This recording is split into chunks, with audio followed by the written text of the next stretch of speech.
តែប្រិបត្តិសាស្ត្រតាក់ទងទៅនឹងករណីរឿងហ្នឹងណាបងស្រីគាត់តាក់ទងមកកាន់ Visual ABC ដោយសារតែអតីតប្តីរបស់គាត់ហ្នឹងគឺបានទៅសេសារមកគម្រាមហើយសួរនាំរហូត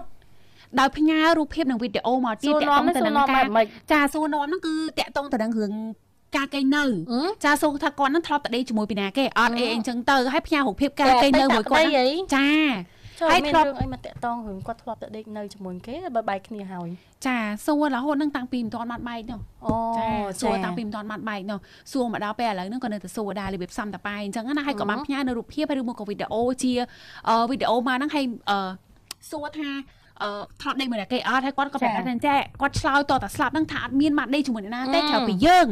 ចាតែម្នាក់ប្រុសហ្នឹងនៅតែនិយាយថាចុះរូបនេះរូបហ្នឹងបានថាមានរូបភាពតែបងស្រីគឺគាត់ពិតជាច្បាស់ក្នុងខ្លួនគាត់ថាគាត់មិនដែរទៅមានអ្នកណាគេញ៉ៃក្រៅពីប្តីរបស់គាត់រូបភាពដែលប្តីគាត់មានរូបភាពដែលប្តីគាត់មានហ្នឹងគឺបងស្រីវាឃើញតែមុខបងស្រីនឹងឯងប៉ុន្តែបើតាមអីដែលគាត់ដឹងហ្នឹងគឺពិតមួយប្តីរបស់គាត់ហ្នឹងចាហ្នឹងប្តីគាត់ទេចាតែគ្រាន់តែគាត់វាផ្លេចដែរថាមិនដឹងជាមុនលេងលះឬមកក៏លេងលះហើយអាត្រង់ចំណុចហ្នឹងប៉ូលីសមិនដែរចាអាពេលលេងលះហើយហ្នឹងណាខ្ញុំសួរគាត់ថាអាពេលលេងលះហើយហ្នឹងយើងនៅតែឲ្យគេទៀតមែនការប៉ណ្ណឹងរឿងហ្នឹងវារបៀបថាលេងលះហើយហ្នឹងគាត់មកត្រូវគ្នាវិញអីអញ្ចឹងណាចាដល់ពេលមកត្រូវគ្នាវិញអីចឹងទៅក៏បានទៀតទៅតែប្តីរបស់គាត់នៅតែអញ្ចឹងហើយគាត់សួរនាំគាត់ប្រាប់ថាអត់អាណិតកូនទេអីធ្វើអញ្ចឹង1 2 3 4តែគេអត់និយាយតាក់ទងទៅនឹងរឿងកូនទេគឺនិយាយគ្រាន់តែតាក់ទងទៅនឹងរឿងគាត់ហើយនឹងប្រពន្ធការកេងនៅជាមួយគ្នាធ្លាប់កេងនៅជាមួយពីណាគេអត់មុនមកកេងនៅជាមួយគាត់អីចឹងទៅមកដល់ឥឡូវហ្នឹងគឺគម្រាមផុសវីដេអូនឹងទៀតចាតាក់ទងមកកាន់ Visual ABC គាត់សួរថាគាត់គួរតែធ្វើយ៉ាងម៉េចចំពោះរឿងនេះចាតែសំខាន់ប្តីគាត់ចាប់បានឆាតដូចជាមានឆាតស្អីខ្លះនេះប្រិមិនស្ដាប់មើលដាក់ឆាតមើលឆាតហ្នឹងឆាតប្តីហ្នឹងចាបើប្រិប្រពន្ធគាត់ឆាតចុះនេះស្អីគេនេះចាគាត់ថានេះស្អីគេនេះនៅលើនេះមានស្អីគេនេះតែគាត់គូឈ្មោះគូអីចោលអញ្ចឹងយើងមិនដឹងថាបុគ្គលហ្នឹងជាប្តីគាត់ឬក៏ជាអ្នកណាអញ្ចឹងទៅហើយគាត់បាននិយាយថាកុហកគេមិនចិត្តទេអីនេះហើយមួយប្តីគាត់តែថាម៉េចក៏មិនអោយបងចិននិយាយជាមួយម៉ែ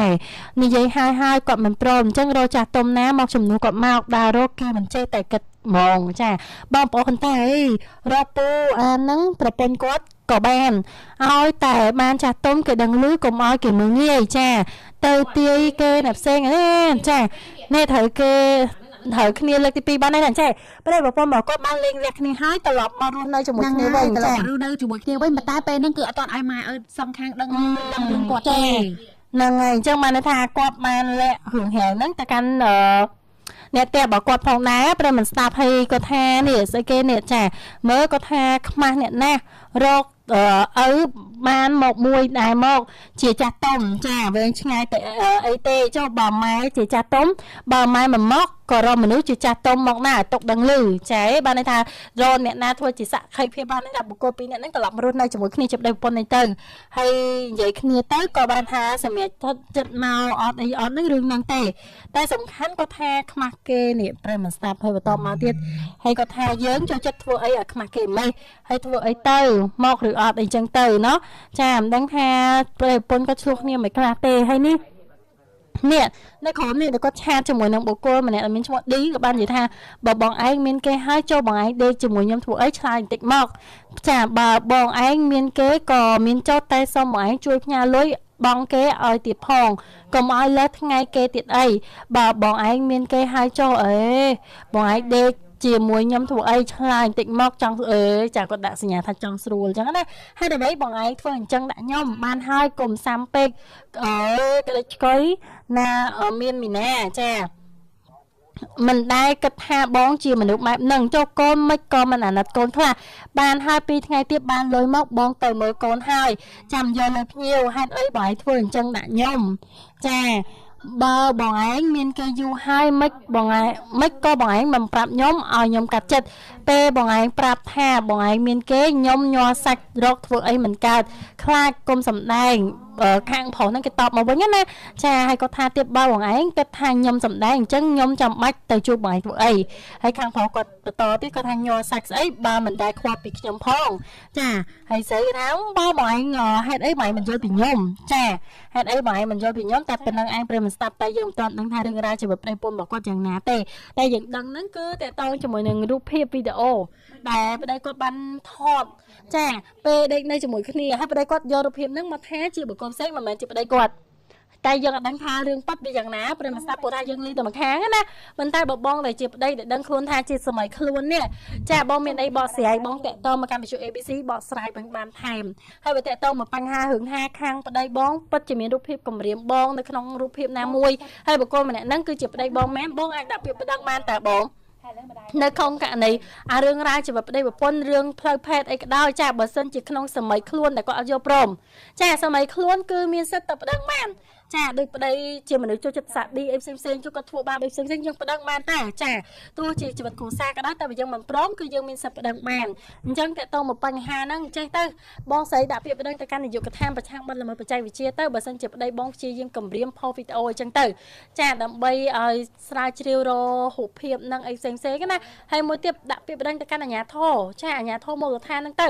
ឲ្យគេក៏ហៅប្តីហ្នឹងចូលមកសួរនាំមើលយ៉ាងណានិយាយគ្នាសម្រួលគ្នាមើលយ៉ាងម៉េចដែរព្រោះថាបែកបាក់ហើយវិលត្រឡប់មកវិញដូចជាមិនដឹងថាខាងណាក្បត់ខាងណាទេតែបើតាមតែយើងមើលទៅឆាតគាត់ដូចគាត់និយាយថាប្តីគាត់នឹងមានស្រីត្រូវអត់ដល់ពេលប្តីគាត់ចោទប្រកាន់ថាគាត់មានប្រុសចាចោតទៅចោតមកចោតទៅចោតមកចាំខាងនេះរុញទៅខាងនោះខាងនោះរុញមកខាងនេះចាមិនដឹងថាខាងណាត្រូវខាងណាខុសទេឥឡូវដាក់ពីប្តឹងទៅកាន់អាជ្ញាធរឲ្យអាជ្ញាធរហៅចុះមកនិយាយគ្នាចរចាគ្នាមកបើរស់នៅមិនចុះសម្រងគ្នាទេដើររៀងខ្លួនទៅណោះជីវិតអ្នកណាអ្នកនឹងរស់នៅទៅកុំទៅបំពេញអ្នកដទៃទៀតអីណោះចាកុំចងកម្មចងពៀជាមួយគ្នាចិត្តថាអស់កម្មអស់ពៀមួយគ្នាត្រឹមនឹងចុះចាធ្វើមិនទេបើយើងរើសគូខុសឬក៏គូយើងវាដល់ពេលអស់កម្មហើយចាអញ្ចឹងយើងដើរចេញពីគ្នាក៏កុំទៅតាមចងកម្មចង់ពីឲ្យបងជាមនុស្សស្រីបងគាត់ថាបើបងចង់ចិញ្ចឹមកូនយកកូនមកព្រោះថាឮថាមានកូនមួយណោះចាបើយកកូនមកចិញ្ចឹមយើងសុំមកកញ្ចប់ពីគេទៅកុំឲ្យរបៀបវែងឆ្ងាយដល់ថ្ងៃទៀមទាលុយអាហារកិច្ចដល់ថ្ងៃទៀមទាលុយអាហារកិច្ចចឹងណាចូលបើសិនជាថ្ងៃណាមួយគាត់ឆ្លើយទៅគាត់អត់មានលុយក៏យើងអត់ដឹងត្រូវធ្វើមិនដែរណោះចាអញ្ចឹងទៀមទាគាត់មកកញ្ចប់ណាមួយសំគួរទៅហើយទទួលមកកញ្ចប់នឹងហើយក៏កុំពាក់ព័ន្ធគ្នាវែងឆ្ងាយទៀតតែយើងក៏ត្រូវបើកសិទ្ធឲ្យគេចូលទៅសួរសុខទុក្ខលេងកូនគេដែរព្រោះកូនក៏ជាកូនរបស់គេមិនកូនតែយើងណាចាទោះយើងលេងលះក៏ដោយតែកូនក៏នៅតែជាកូនរបស់គេដែរអញ្ចឹងយើងបើកសិទ្ធឲ្យគេទៅហើយនិយាយមួយគាត់ទៅតាក់ទងមួយរូបភាពហ្នឹងបើសិនជាគាត់នៅតែបន្តទៀមទានៅផុសទៀតយើងមានតែប្តឹងគាត់នឹងឯងចាប្តឹងទៅគេច្បាប់គេមាននីតិវិធីរបស់គេហើយចាបើសិនជាគាត់ផុសយើងអាចប្តឹងទៅកាន់នាយកដ្ឋានប្រឆាំងបទល្មើសបច្ចេកវិទ្យាបានដើម្បីគេទប់ស្កាត់កុំឲ្យរូបភាពហ្នឹងបែកធ្លាយកាន់តែច្រើន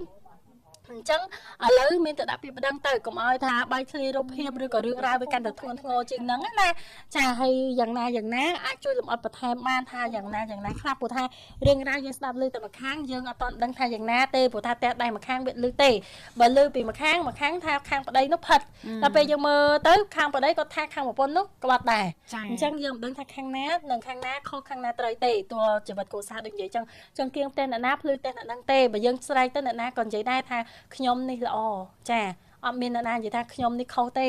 ពីច្រើនមនុស្សយើងតែនិយាយទៅផ្អៀងចូលខ្លួនឯងហីអញ្ចឹងឥឡូវមានតែឲ្យអាជ្ញាធរនឹងឯងផ្ញើទៅកាន់បងអាជ្ញាធរទៅហើយយើងទៅប្តឹងទៅអីទៅសម្រួលគ្នាតែបើស្ងំអញ្ចឹងប្រយ័ត្នតែគេផុសរូបភាពវីដេអូចាបើថាជាប្តីប្រពន្ធមួយគ្នាវាមិនអីណាចាខ្លាចតែវាមិនមែនឬក៏អីយើងអត់ដឹងច្បាស់ដូចគ្នា